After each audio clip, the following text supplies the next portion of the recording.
Welcome back for another video. A week later and 7 changes to the team. The bench boost is active and we're ready for Gameweek 1. The focal mini league code is BUUUKS, so get your phone out and make sure you join as well.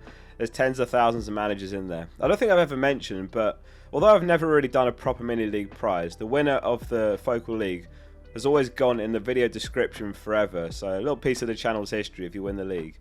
In fact, what I'll do, I'll give away free lifetime premium for the FPL Focal app as well for whoever comes top 5 in the league.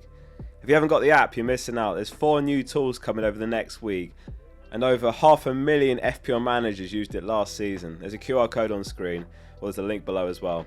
So let's run through the bench boost team and all the changes. Starting in goal, and as much as I'd love to have Riot, it's just too much of a stretch when you're bench boosting, because you need those funds on those 4 spots at the bottom on your bench. So it's for Bruggen in goal.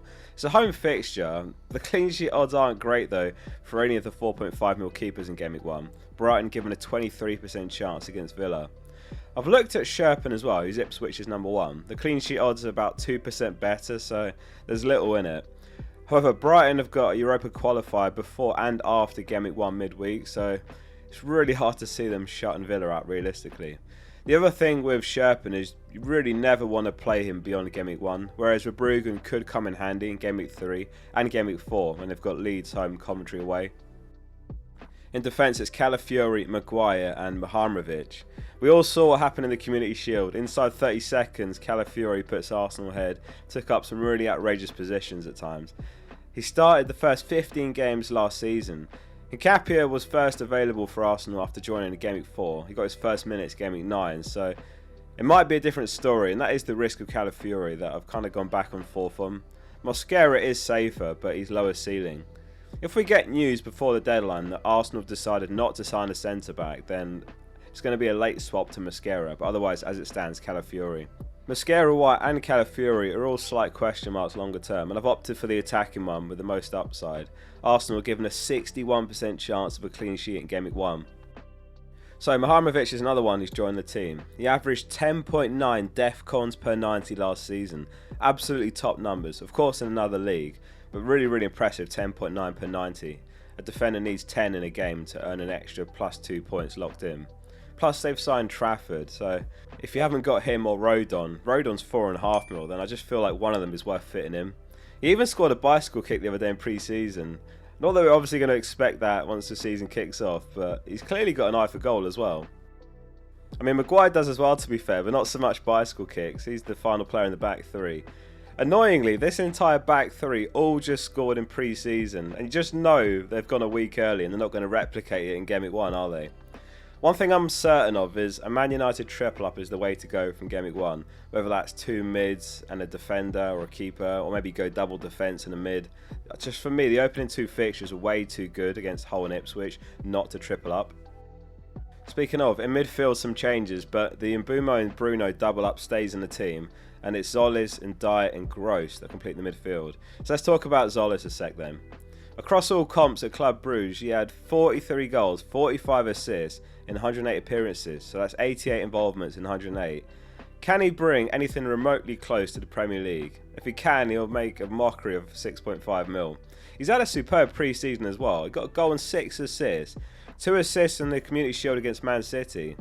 The other thing that struck me is the fact that Arteta left Martinelli out of the squad entirely in the Community Shield. That, to me, underlines his potential for 6.5mm and kind of how he sees the pecking order. It's possible that Martinelli leaves. There's rumours that he'll leave if it's to a top European club.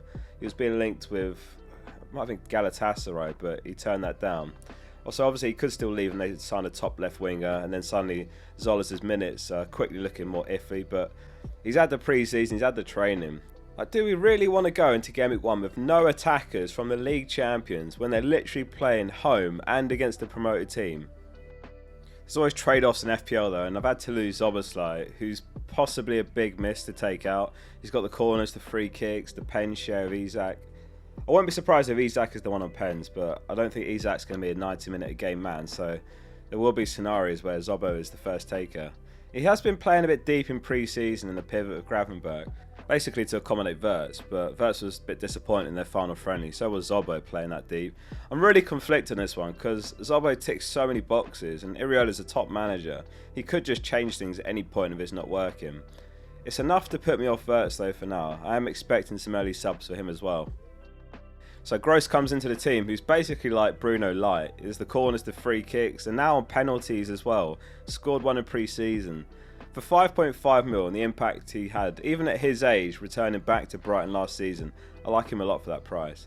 There's some other great 5.5 mils as well worth mentioning, like Sangare is going to be very good for Defcon, and Doi possibly at Forest. Gomez, also at Brighton I'm looking at, if he's not injured, he's 0.5 mil cheaper. There's definitely other names I'm forgetting as well. It was reported earlier in the window that Ndai's not moving to the Saudi League, he wants to stay in the Premier League. So whether that means staying at Everton or looking for a move to Premier League club remains to be seen. But as the transfer deadline nears, and obviously Gameweek 1, it just feels likely that he stays. Like, surely it would take north of like 70 million for him to leave now this late. And who in the Premier League would actually pay it? I think there's only like 1 or 2 clubs that would even be possibilities.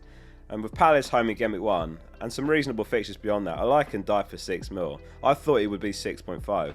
Maybe it's also me worth mentioning some players that I think are fantastic picks, but I just couldn't find a way to squeeze them in. So Gibbs White definitely, Semenyo, Anderson I still think is going to be great for City, loads of Defcons there, the odd goal involvement. Ødegaard, if he gets back to his form from a couple of years ago, he's going to be unbelievable, and obviously he looked incredible in the Community Shield and at the World Cup. Nico Williams I like, Larmans, Lefay. So then up front it's João Pedro and Haaland. As good as João Pedro has been in pre-season, I can see a world where going without him is a valid strategy if you're open to the early wildcard. Like they've got Arsenal away in Gameweek 3, so if you're open to wildcard in Gameweek 4 and you triple up on Chelsea for whole home and some other fixture swings, I think it's got potential when you go with Haaland and 2 6 mil forwards. So it's Fulham away, it's Brighton home, which is fairly good to be fair, and then it's Arsenal Gameweek 3, which is the horrendous one. I might even have him benched that game week. And if you do end up wildcarding in Gameweek 4 regardless, then it's 7.5 mil spent for 2 game weeks. Maybe those 2 game weeks will be worth it, let's see. But on the other hand, if you do start with him, maybe you'll find that you're doing just fine and you don't need to wildcard in Gameweek 4 anyway. That's the other thing about committing to wildcard 4. There might be a scenario where you don't actually have to book in an early wildcard because you're doing well.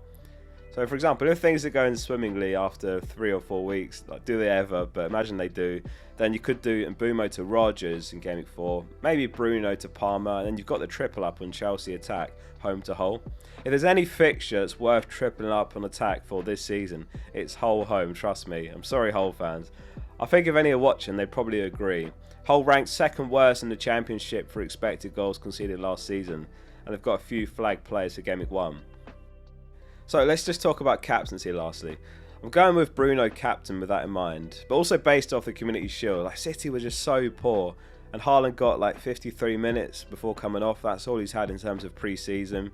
He still had a really good chance at one point, which did force a good save from Raya. The captain widget on the Focal app has got Bruno top 5 stars, Haaland and Gabriel on 4, Ødegaard and Havertz on 3. It's a free tool by the way, the app is free as well. If you just go with the top player each week, even if you've got strong opinions to the contrary, you'll do well over 38 game weeks. Moving on to the bench lastly, which is Kinski, Calvert-Lewin, Kadioglu and Diop. I've got a real love-hate relationship with DCL over the years. Like, I remember owning him when Ancelotti was Everton. Who remembers that? And he was so good that year. And then he stank it up for years at Everton overall after that. And then he did really well at Leeds last season. Given his price, the fixtures and the pens, he's in the team in place of Igor Jesus.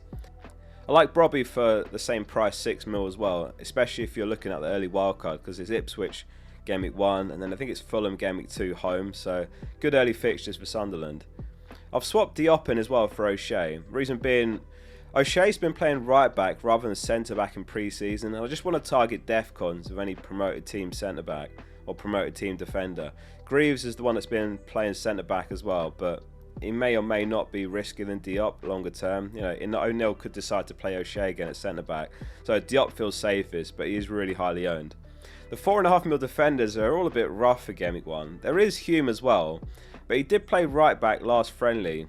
His appeal was basically the fact that he was playing out of position right wing. If Mourinho is back in training and Labrie gives a positive update in Friday's press conference, then he is still an option for you to consider. There's a chance Mukiele's available as well, based on recent quotes. And then there's Aya, he's 4.5 mil as well at Brentford. He should be nailed on while Van den Berg's injured for a couple of months. Kadioglu's nailed as well. A little bit of goal threat, that's about it really, but he's got the home fixture, so I've gone for him as well. I do think doubling up with Leeds actually has some potential. So for example, Mihajlovic and Rodon, or Rodon and Bogle. Anyway, we'll leave it there. Thank you very much for watching. There's some cracking content lined up for you leading up to Gameweek 1's deadline, so make sure you subscribe. See you soon for the next one.